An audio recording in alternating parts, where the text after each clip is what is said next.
Toda Bahia chorou no dia que a capoeira de Angola perdeu seu protetor. Chorou general, menino, chorou mocinha, doutor, preta velha feiticeira, órgãos e babalaú.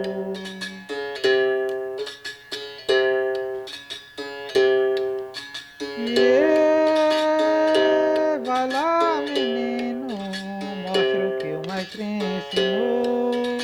Mostre que arrancar a planta, mas a semente brotou. E se for bem cultivada, dará bom fruto e bela flor.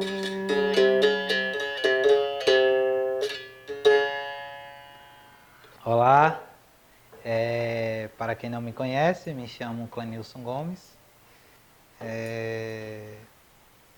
Sou babaquequerê do Ilê Axaí Almirê e idealizador do projeto Futuro de Criança e o Agerê.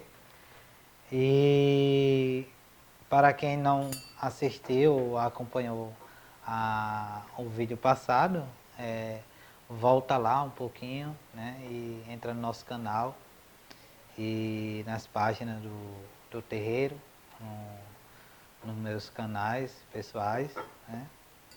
E lá tem um pouquinho da minha história, sobre a história da minha vivência com a capoeira, com as religiões de matriz africana, né? Como eu cheguei nas religiões de matriz africana, né? Que é conhecido como candomblé. E este projeto ele está sendo executado através dos recursos da Lei Aldir Blanc, né? Recurso emergencial, de uma lei federal, e através da Fundação José Augusto, no Rio Grande do Norte.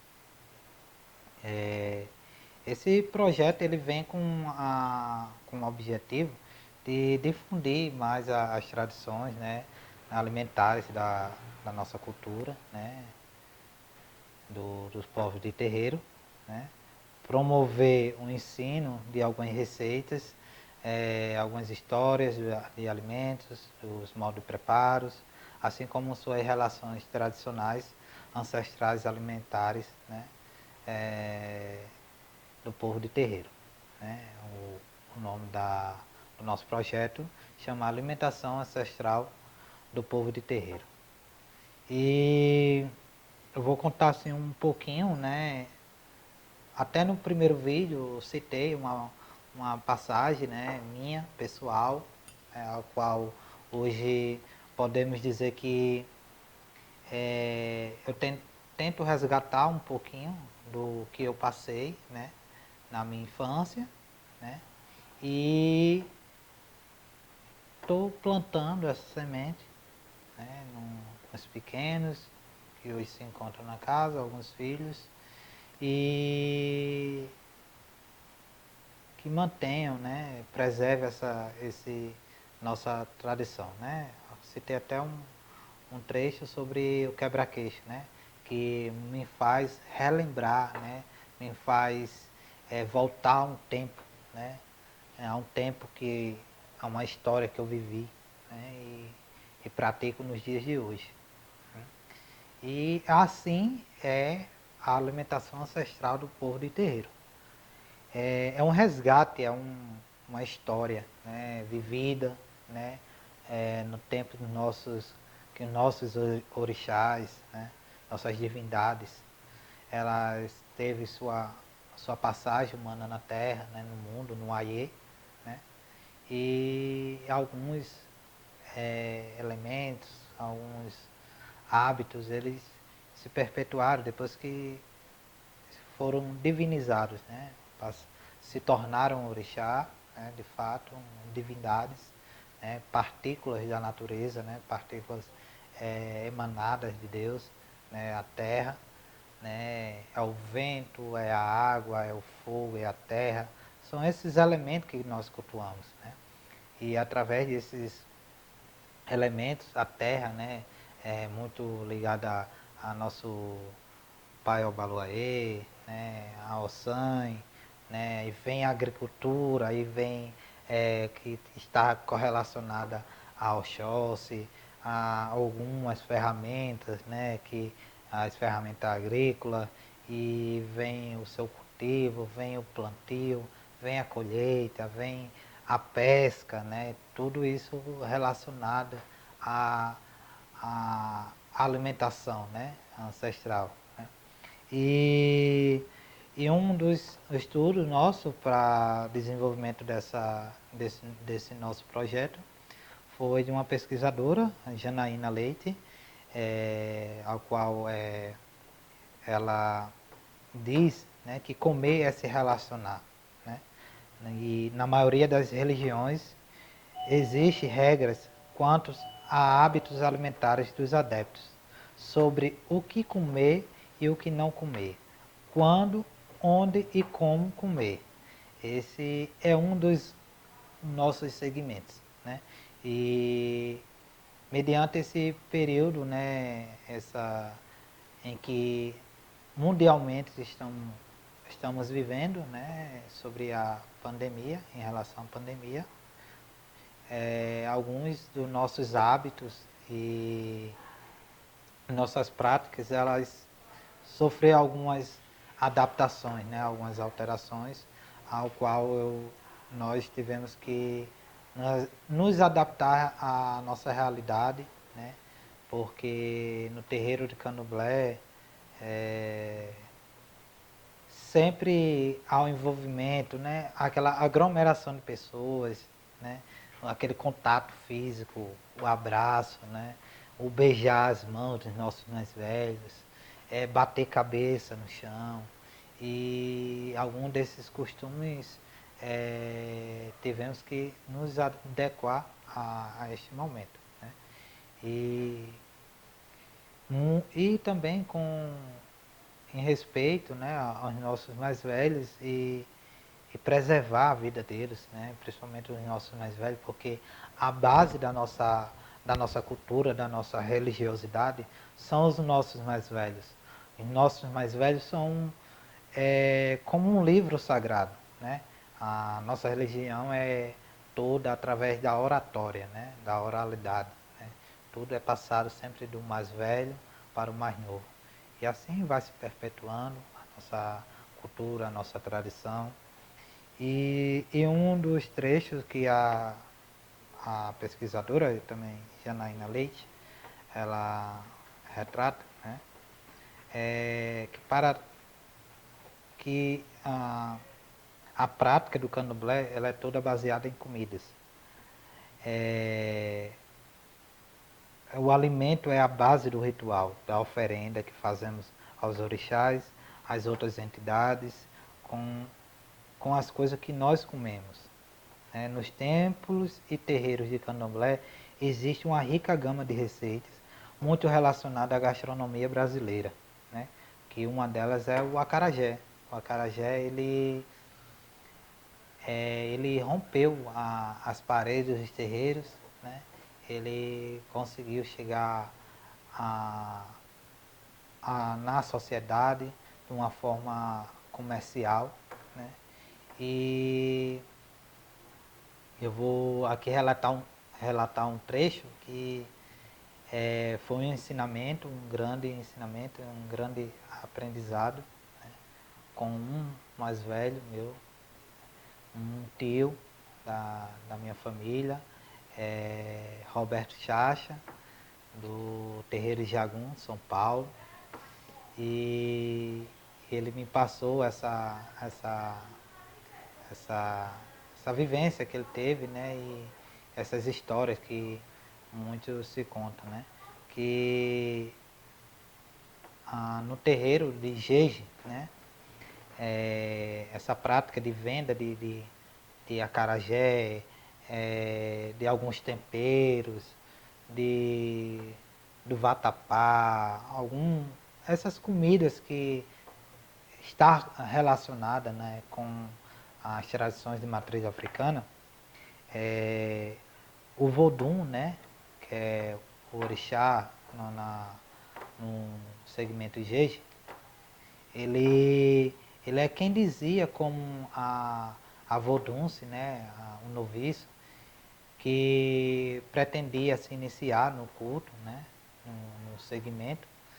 Ele dizia como é que a Vodunce teria que agariar, né, conseguir a verba para poder se iniciar no culto. E ele dizia, né, você, na forma que se era transmitida no candomblé diáspora, Vodunce e tal, você teria que vender acarajé, né? Ele já ditava aquilo, que ele já tinha. O orixá, ele é um sábio, né? Em si, a divindade, ela já sabe que iremos executar, né? Ele dizia que aquilo você era bom em venda de acarajé. A Vodunce iria para as ruas vender acarajé, arrecadar a verba e voltar, né, quando tivesse para fazer suas obrigações, né, se iniciar. Ele meio que dava um caminho como ela ia trilhar e como ia conseguir essa verba. E essa prática, ela foi, foi se transformando num modo de sobrevivência também daquele povo, né? E até hoje, né? Muitas famílias é, estão sobrevivendo, sobrevivem, né? Ou já sobreviveu, ainda mantendo essa tradição, né, de venda, né, o tabuleiro da baiana, vendendo acarajé, abará, xinxim de galinha, bolinho de estudante, caruru, amalá, e essas informações, essas bases são, como eu citei, né, são sempre informações sempre do mais velho para o mais novo, né, e outra passagem interessante também aprendi com meu tio, Roberto Chacha.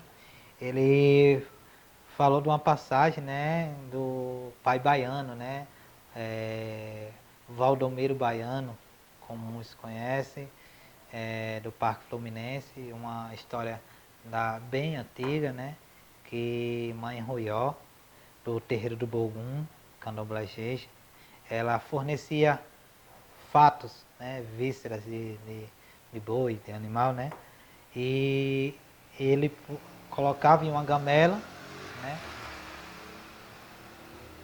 se fazia uma rodilha de pano na cabeça, colocava essa gamela e saía para a rua vendendo e anunciando, né, que olha o fato, a buchada, o que as partes interior do animal, né?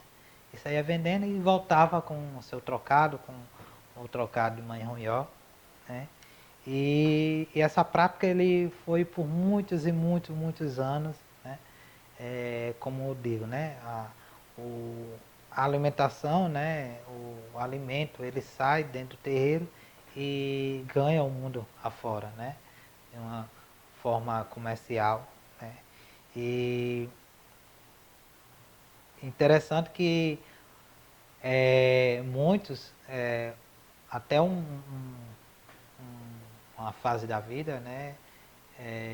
Acredito que quem conhece um pouquinho da história ou já pesquisou, como eu venho pesquisando um pouco mais, que Pai Baiano ele não se reconhecia e nem a comunidade não reconhecia ele devido a essa rodilha, né, na cabeça, que ele sempre usou um ojá na cabeça, né, justamente por esse fato, né, de carregar, e ele tinha um grande equilíbrio, né, saía nas ruas vendendo com aquela gamela cheia de fatos, né, vísceras de animais para venda, e saía equilibrado e não deixava nada cair, e se sobreviveu muitos anos dessa forma, e é assim como alguns outros alimentos, né, sagrados que saiu dentro do terreiro, e é um meio de sobrevivência.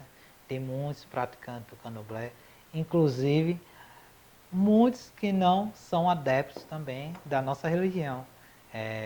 São comidas que ganhou o mundo assim de uma forma é, extraordinária, né? Porque o sabor, o aroma, coisas que, que encanta, né? Não só pela forma que é preparado, e sim pelo seu sabor, pela, pela sua originalidade, né? A sua ancestralidade. E eu acredito que esse nosso projeto, ele vem de uma forma não só de prestar contas, né? Assim, mostrar à sociedade o que estamos executando. E sim é um débito, né? Um débito que temos com nossos ancestrais, né? De propagar, né, essa cultura, né? Que, que muitos sofreram, muitos perderam a vida através da prática da nossa religiosidade, né? E esse é um débito que temos que compartilhar, né? Divulgar cada vez mais a nossa religião de uma forma que venha demistificar, né, a nossa prática, né? Tirar da cabeça das pessoas aquilo que são atribuídos à nossa religião, a qual não nos pertence, né? Vulgariza a nossa religião, né? Nossas práticas. É, a questão da intolerância, né? Muitos terreiros vêm sendo invadidos, depredados, muitos dos nossos irmãos, né? Eles sofrem algum tipo de violência física, moral, verbal, né? Só pelo fato de ser de religião de matriz africana, né? Ser adepto do candomblé, seja da Umbanda, seja da Jurema, alguma prática que venha a não corresponder com aquela localidade, né? E como bem disse, é, esse nosso projeto é uma ferramenta, né, que encontramos é, de combate, né, à intolerância religiosa, né, contra as o nosso segmento, né, sobre nossas práticas. Uma particularidade assim também da nossa cultura. Tem uma vasta, né, de pratos da culinária, né, de matriz africana, como vatapá, caruru, amalá, xinxim, eboiá e peté de Oxum, que é muito conhecido também, feijoada de Ogum, vem outro prato também muito conhecido é manjar, né? O manjar que nós ofertamos também para um doce, né? Feito de leite de coco, maisena e açúcar, né? Temperado, né? Com algumas uma rala de coco, né? Coco ralado e ofertado a Iemanjá também, um doce que comungamos na mesa de Borê, né? E entre outros e outros pratos que se estendeu aí na nossa culinária afro-brasileira, né? E um canto que, assim, né, eu acho que para fechar esse momento que desse nosso segundo encontro, seria um canto que também em uma cerimônia, né, do orixá Obaluayê, em que diz em relação a convidar a humanidade, né, convidar toda a sociedade, a EBE, para vir comer, né, junto com ele, com o o nosso rei, né, o rei da terra, né, nosso Senhor Obaluayê, aquele que nós hoje rogamos e pedimos saúde, né, para toda a humanidade esse momento atípico que estamos vivendo, né? E o cântico é Araea Jeumbo, Olubá Jea Jeumbo, Araea Jeumbo, Olubá, jeá, jeumbo. Olubá, jeá, jeumbo. Olubá, jeá, jeumbo, araí. Tutu, ajuberu sapatá, tutu, axelebelebe coro, tutu. Paz, saúde, meu Pai, para toda a humanidade e que logo em breve possamos nos unir novamente com a nossa comunidade, com todos da nossa EBE, que possamos confraternizar e cada vez mais renovar e revigorar nosso corpo, a nossa alma, diante do axé, né? O axé, a palavra axé é a força vital, né? Ele tem, costumamos dizer, né, que a palavra ela tem força, né? E ainda mais dentro do terreiro. E que essas palavras ela ganhem força, né?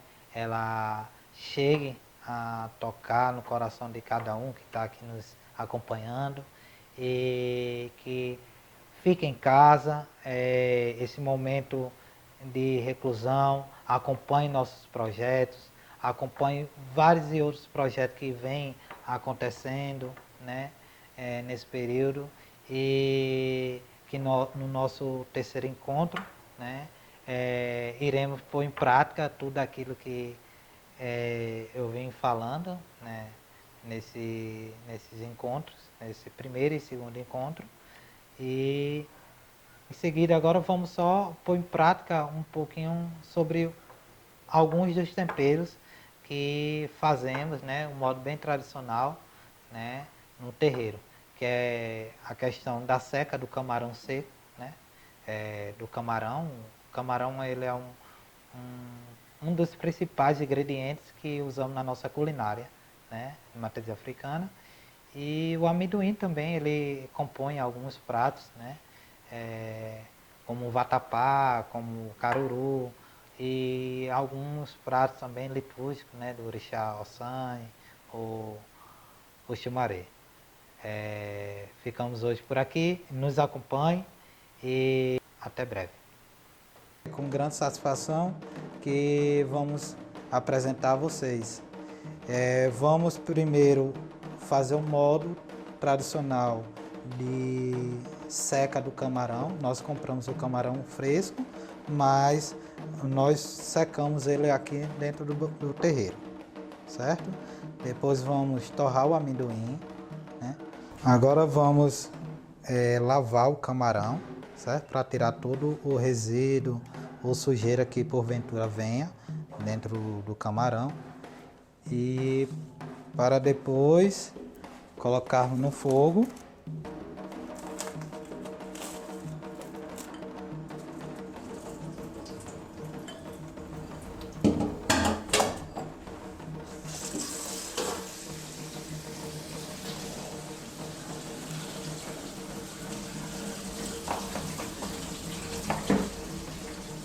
Só lembrando que esse é o modo que praticamos, não é uma verdade absoluta e respeitamos o modo que cada casa pratica. O processo agora é colocar uma camada generosa de sal, né, no fundo do tacho.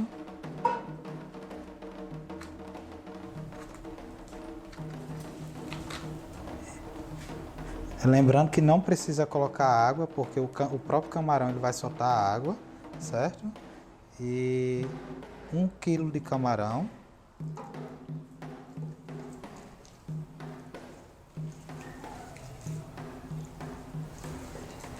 Em seguida, coloca novamente uma porção generosa de sal por cima do camarão.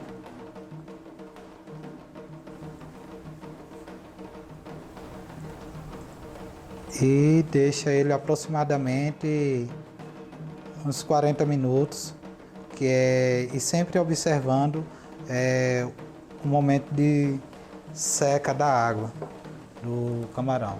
Abafa a panela e sempre observando o processo, né? E dando continuidade ao preparo dos temperos, né, dos nossos pratos. Agora vamos fazer a torra do amendoim. Existem dois processos: ou torrar diretamente na panela, né, e ficar mexendo, ou para adiantar o processo podemos também colocar em uma travessa e levar ao forno e ficar observando até que o amendoim ele comece a soltar da casca. A casca ela começa a rachar, né? E ele tem uma coloração mais dourada, né? E aqui tem aproximadamente 400 gramas de amendoim, né? E vamos levar ao forno agora.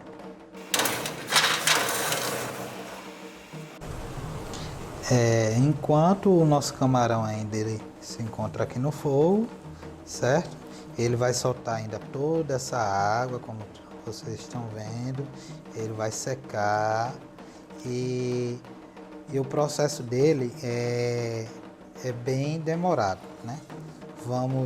Depois que ele passar por esse processo de seca da água, vamos colocar numa peneira de urupema e levar ao sol, né? Vamos dar uma balançada na peneira para tirar o excesso do sal, e esse camarão ele fica no processo de seca natural ao sol, né? Por volta mais ou menos de 1 a 2 dias, né? De sol intenso, sempre fazendo o manejo de peneirar o sal para tirar todo o excesso. Chegando neste ponto do camarão, certo? Seco, sem nenhuma água, né? Agora vamos colocá-lo na peneira de urupema e levar ao sol, né? Expor, fazendo o processo de peneirar o camarão para tirar o excesso do sal. Colocando agora na peneira, né? Tira. Agora vamos peneirar lá fora para o sal tirar o excesso do sal. Agora é o processo, né? Vamos peneirar o camarão para tirar todo o excesso do sal. Esse processo vamos estar repetindo ao longo de 1, 2, 3 dias, quantos dias for necessário até chegar ao ponto de seca realmente do camarão. Ele vai ficar exposto aqui no sol, né? E cobrir com um pano para espalhar com ele, deixa todo ele espalhado para ele ficar bem seco, né? E vamos cobrir ele com um pano para evitar de alguns insetos pousarem, né? E ter todo esse cuidado com o alimento, né? O camarão ele é um dos principais ingredientes, né? do nosso tempero. Esse é o ponto do nosso amendoim. A casca ele já está rachando, né? Já com a coloração já dourada, né? De assado. Vamos agora esperar ele esfriar para depois descascar na mão.